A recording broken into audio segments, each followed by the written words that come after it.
Bonjour les amis, ici Geoff qui vous souhaite la bienvenue à un autre épisode de Ukulele Aerobics où il est question de licks and riffs. Au programme du jour, un nouveau riff joyeux dans la gamme de mi bémol qui nous permettra une fois de plus de travailler votre contrôle et votre fluidité au niveau des hammer-on pull-offs, mais cette fois-ci avec un niveau nettement plus raisonnable que lors de l'exercice de legato d'hier, ce qui n'est pas bien difficile, vous en conviendrez, donc c'est nettement plus abordable, nettement plus agréable. Je vous recommande chaudement cet exercice, ça fait du bien après une journée plus difficile. Par ailleurs, vous apprendrez une nouvelle forme pour l'accord de mi bémol qui réutilise une forme d'accord que vous connaissez déjà, ce qui fait donc que ça devrait quand même assez bien se passer, et nous prendrons ce mi bémol et nous le glisserons. Donc, sans plus attendre, allons-y pour la démo, c'est parti! Pour reproduire l'exemple audio du livre, ajustez votre métronome à 104 BPM, là où chaque clic vaut une noire, ou si vous préférez, là où chaque clic vaut un battement de pied, comme ceci. Pour ce qui est de la façon de compter, ça donne donc 1 et 2 et 3 et 4 et 1 et 2 et 3 et 4, et ainsi de suite.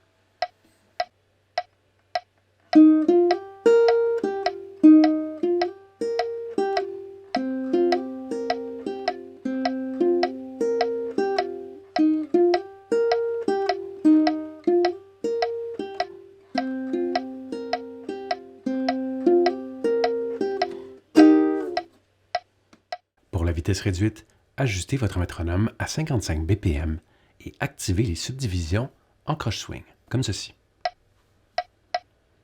Pour ce qui est de la façon de compter, ça donne donc 1 et 2 et 3 et 4 et 1 et 2 et 3 et 4 et...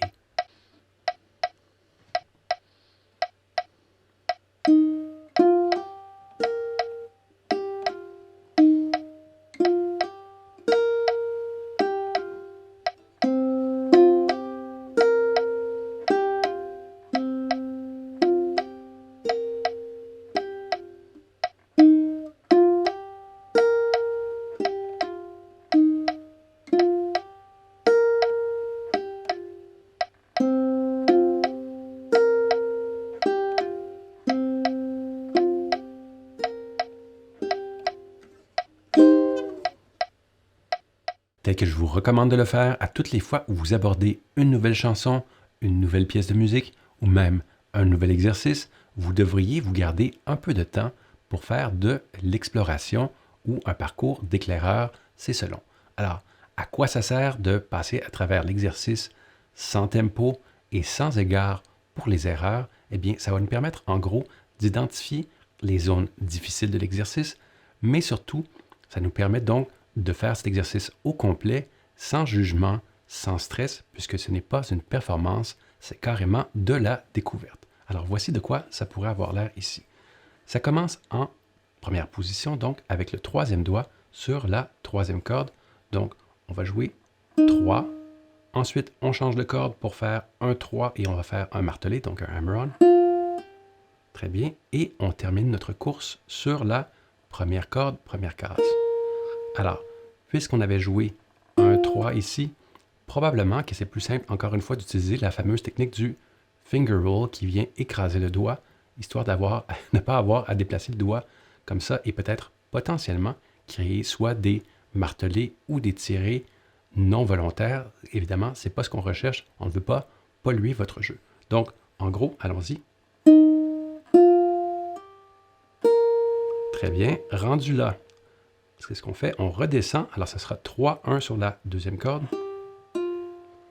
puis on redescend encore d'une corde à la troisième corde, troisième case. Ok, on refait ça tranquillement.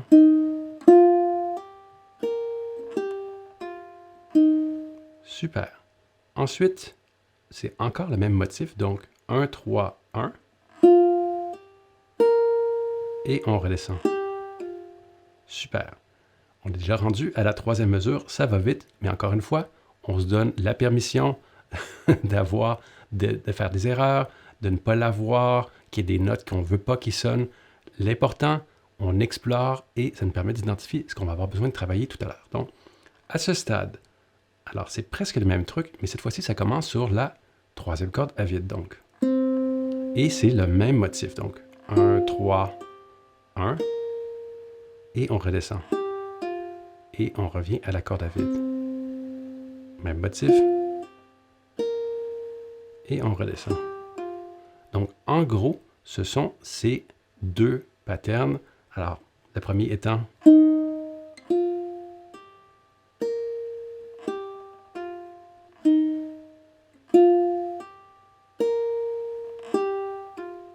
le deuxième étant 0.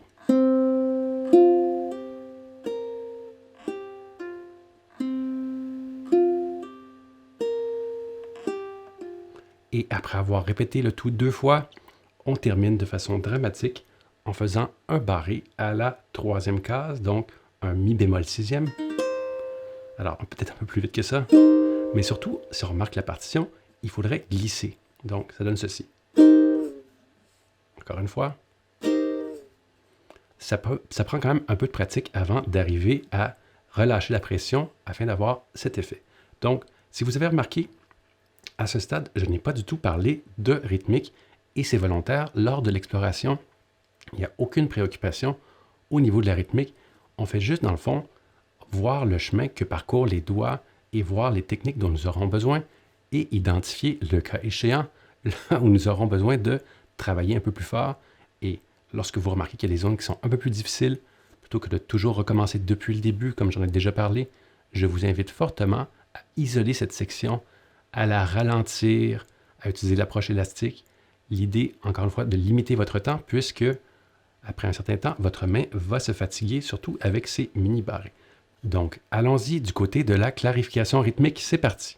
Pour la première mesure, en utilisant des croches swing, la rythmique, c'est bas, haut, bas, haut, haut, bas, haut. Ce qui fait donc ceci. Bas, haut, bas, haut, haut, bas, haut. Encore une fois. Bas, haut, bas, haut. Très bien. Passons à la deuxième mesure. Donc, la deuxième mesure, ça commence sur une liaison, ce qui fait donc que le premier bas, c'est un ghost drum. Donc, on obtient haut, bas, haut, bas. OK, je la fais très doucement. Haut, bas, haut, bas, bas, haut, bas. Plus lentement. Haut, bas, haut, bas. Super. Alors, en mettant ces deux mesures ensemble, puisque on remarque que pour les mesures 3 et 4, c'est exactement la même rythmique que pour les mesures 1 et 2. Donc, vous n'avez qu'à besoin d'apprendre que la rythmique des mesures 1 et 2, et ça devrait aller pour tout l'exercice. Donc, regardons les deux premières mesures ensemble. Ça donne donc bas, haut, bas, haut, bas, haut, bas, haut, bas. Plus lentement. Bas, haut, bas, haut, bas, haut, bas, haut, bas. Alors, si je combine mon exploration avec cette clarification rythmique, très lentement, ça donne ceci pour le pas à pas.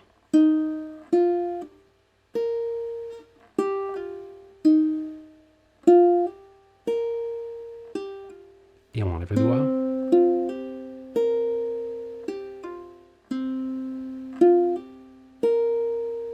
Et on répète.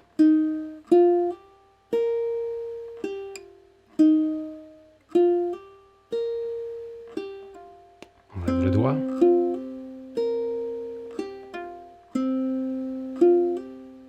Et à ce stade, on vient prendre le barré.